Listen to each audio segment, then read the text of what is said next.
ES1. This one has been slowing down for a while, and I'm about to sell the car, so I figured I might as well change it before I sell it. So this is how easy it is. First you gotta get a little popper tool.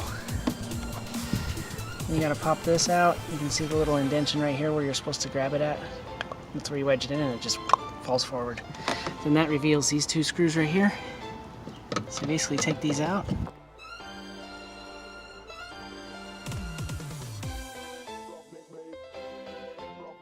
There's two. Now this is if you've done this a bunch of times, it's easy.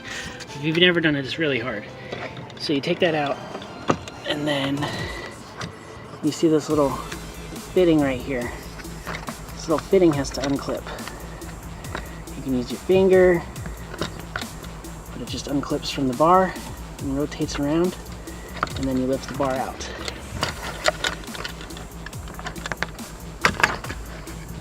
And then the bar's out. You just set your stuff down there so you don't lose it.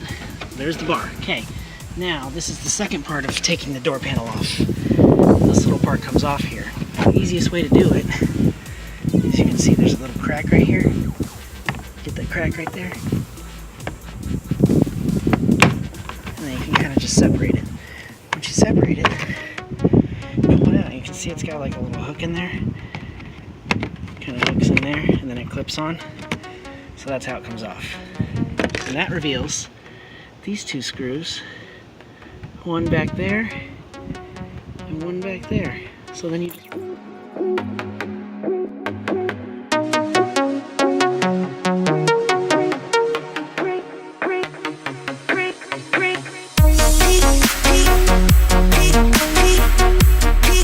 usually what I do is I'll swing the door at me to throw the screws out at me.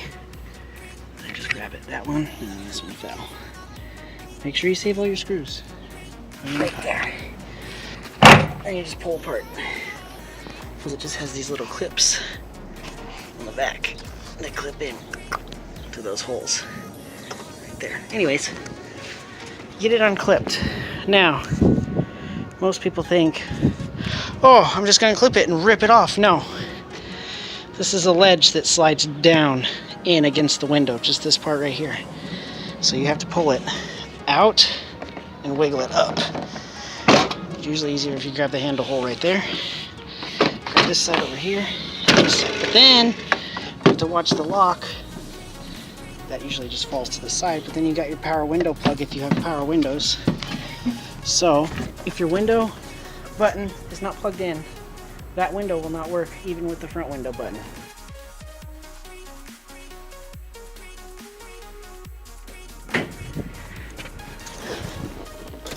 Now there's some access holes here.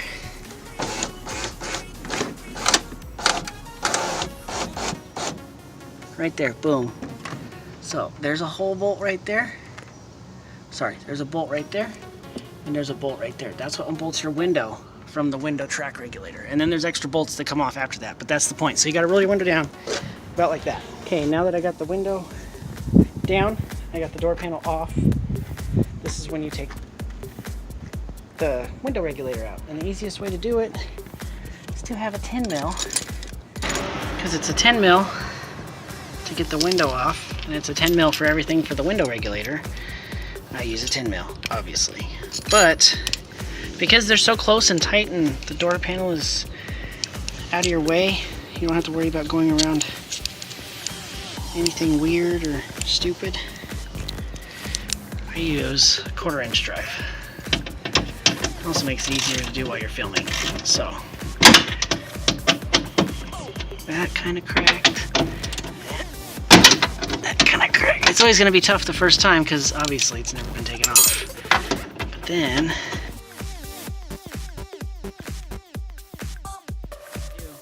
is I reach in here and I hold the bolt in the socket as I pull it out. That way if I drop it on the ground like I just did. Because that one's the tricky one. This one's not so tricky. But the other tricky part is making sure that the window stays in place. This is where I was holding it, right there. Just pinch it together. Then once you got that out, that's when you take the window out. That's gonna be the tricky part, because then you just gotta go like this. Grab it.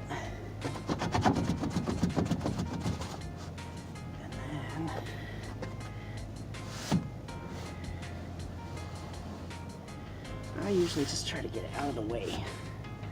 So what I'm gonna do to keep it up out of the way is get this piece, put it inside. It's kind of a stopper. And what I mean is I just wedge it against the inside panel and then put it so the window just stops on it.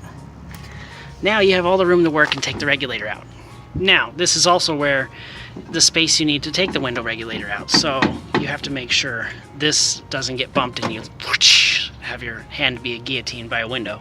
So to remove everything is these 3 bolts. 1, 2, and 3. Okay, but first you have to unplug everything. That's the tricky part, is getting these poppers off, and this is what I usually do. Because I don't care, I just break it.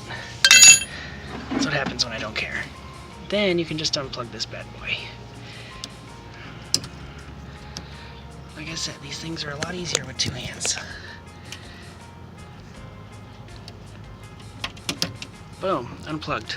Now this goes to the old one. It's coming out. Now this as well is a 10. So, like I said, keep your 10 handy. These are awesome because you just break them loose.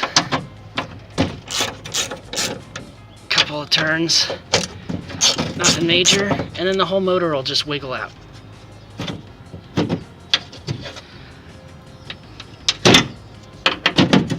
Now that motor's just chilling in there by physics. Okay, then you gotta take this bolt out all the way.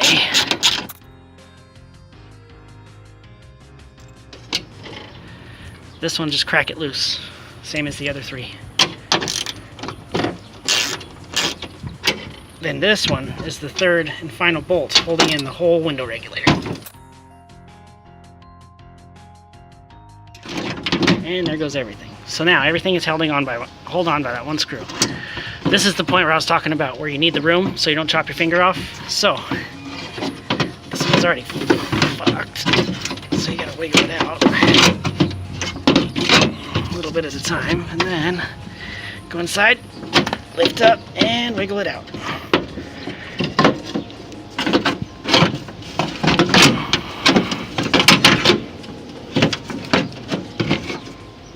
Wiggle it down and out. And then out she comes, with one hand even. Oh. See, this one was about to seize up. It was all, sounded gross. So fuck that one. It's all broken and shit. It's all rusted. It's about to seize up, so. Alright, now hopefully, without even having to move, I'll set you down.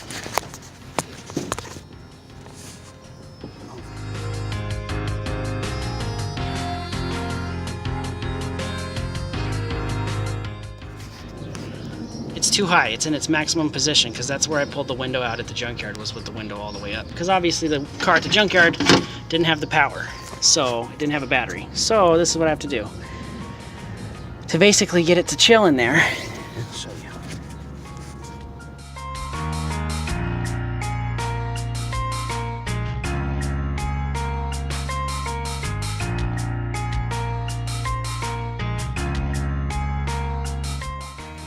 Hopefully you saw that, but what I did was I just slid the motor in place.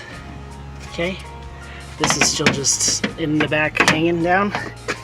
So then, of course, this is also easier to some people if you just take the button out of the handle, but I'm not really worried about it. I'll just do what I gotta do. Then of course, you have to go key it on and roll down the new window regulator like you did the old one, to the same position. So, key it on.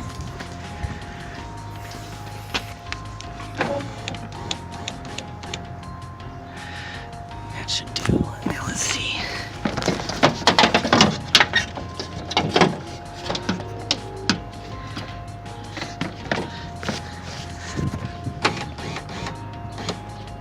See, then you just line up the holes like you did before. Boom. Reverse. Again.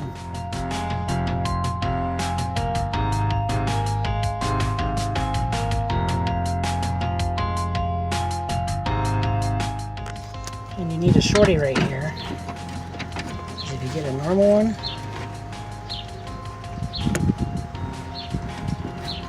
see it going in, and if you go too far in with the deep one, it'll bottom out on the rail, which is not good. So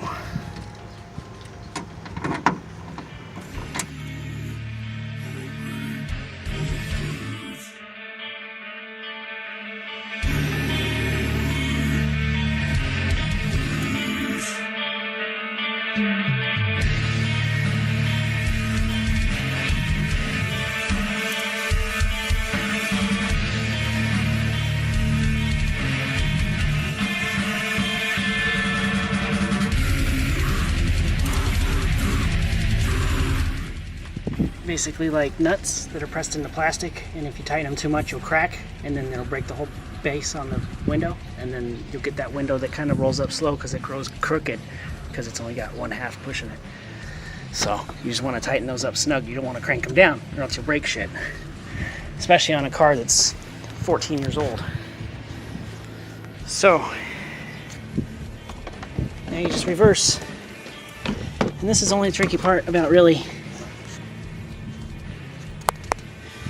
putting it back together, is obviously remembering to plug in your buttons, making sure the lock goes straight in the hole, and then making sure this rod is on top of this flap right here. So, kind of a tricky balance. Do the lock first. That's the highest point. Make sure that's in straight. And then lift up on the rod and you guide it into the window. Just like that. You hold up on the rod right here so you don't lose that in the door. This is plugged in. This is where it needs to go. And then once you're all lined up, you just give it a couple of good whacks, and then it's in. And then you just got to reverse doing what you did. The hardest part about this is just clipping this in and then getting the thing clipped back on. That's it. Like I said, you just got to learn little tricks to make these screws easier. Like what I usually do, I have really good Phillips that just holds screws really good. So you just get it held, and then you just slowly get it where it needs to go.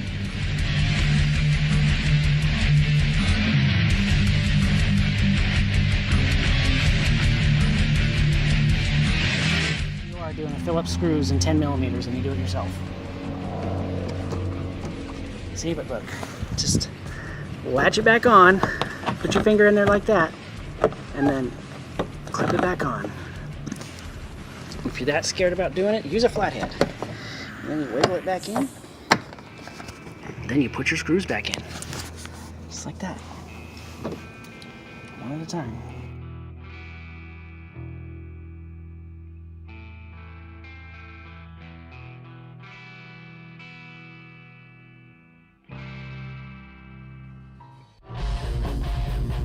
Clip she goes. It's black because it's from the old door handle. And then this guy goes back on the same way it came off, except in reverse. So this is how it works now.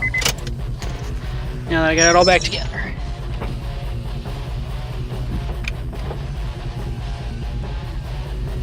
Perfect. Just like the rest.